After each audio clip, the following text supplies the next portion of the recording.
Hello guys, আসসালামু আলাইকুম। আশা করি সবাই ভালো আছেন। আল্লাহর রহমতে আমিও ভালো আছি। যাই হোক ভিউয়ার্স, আমি আপনাদের জন্য নতুন নতুন ভিডিও নিয়ে আসি অনেক কষ্টের বিনিময়ে। আর আপনাদের ভালো লাগে তাই আমার ভিডিওগুলো আপনারা পছন্দ করেন বলেই আমার পেজটি দিন দিন ভালো হচ্ছে এবং বড় হয়ে যাচ্ছে। আর যাই হোক ভিউয়ার্স, আমি আজকে আমার 20 বছর একটি অভিজ্ঞতা আমি আজকে আপনাদের জন্য শেয়ার করব। এই যে দেখতে পাচ্ছেন একটা নদী, এটা আগের নদী না, এটা নদী হয়েছিল প্রাচীন যুগে বা আজ থেকে 20 বছর আগে এটা নদী ছিল। আর নদীটা ছিল, আর 20 বছর আগে আমি যেরকম দেখছিলাম ঠিক সেই রকমই আছে নদীটি, দেখতে পাচ্ছেন, আপনারা সবাই দেখতে পাচ্ছেন। আর আমি আজকে সেই কথাগুলো শেয়ার করব। প্রায় আজকে 17-18 বছর পরে আগে আগে এবং পরে, মানে সব মিলাই ওই এ টু জেড আমি আজকে আমার বাস্তব জীবনে কিছু কথা শেয়ার করবো। আমি প্রায় ছোটোবেলা যখন আমি স্কুলে বা ওই হবিগঞ্জ শাহজালাল শূন্য একাডেমি উমেদনগর অবস্থিত, সে একাডেমিতে যখন আমি ছোটোবেলা পড়তাম বা লেখাপড়া করতাম, তখন আমি আমার বয়স 12-13 বছর। তখন আমি এদিকে এই রাস্তা দিয়ে আসতাম, আইসাই যে দেখতে পাচ্ছেন এদিকে উমেদনগর মহারাজার মাজারের কাছে। তো যাই হোক, আমি ওইদিকে যাইতাম, তো সেম টু সেম এভাবে আছে। আর এই নদীটা আমি ঠিক সেম মানে দেখছিলাম যেভাবে, সে ঠিক এভাবে আছে।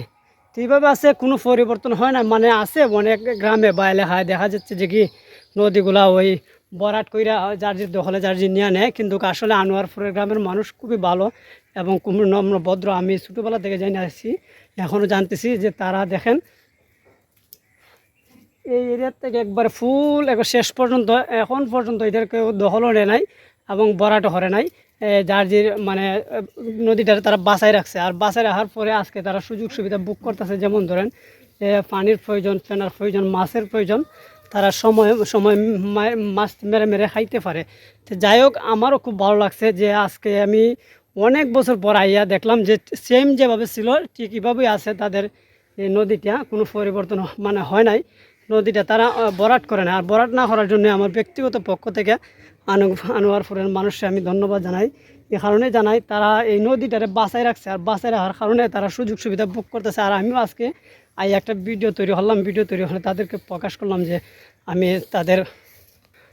করলাম যে তারা আসলে ভরাট করে খায় না, নদীগুলাটা বাঁচায় রাখছে এবং দেশের মানুষ এবং এলাকার মানুষের সুযোগ সুবিধা ভোগ করতেছে। এবং তারা এই জন্য তাদের আন্তরিক অভিনন্দন এবং শুভেচ্ছা আমি জানাই আমার ব্যক্তিগত পক্ষ থেকে। এই যে বিলটা দেখতে পাচ্ছেন এদিকে, তো যাই হোক, আমি দেখানোর চেষ্টা করছিলাম আপনাদেরকে। আমার ভিডিওর মধ্যে প্রচণ্ড রোদ, আর রোদের মধ্যে আসলে ভিডিওগুলো আসতেছে যেরকম হোক, আমি দেখানোর চেষ্টা করতেছি। এই যে নদীটা দেখতে পাচ্ছেন, আসলে ঠিক সেম টু সেম রয়ে গেছে।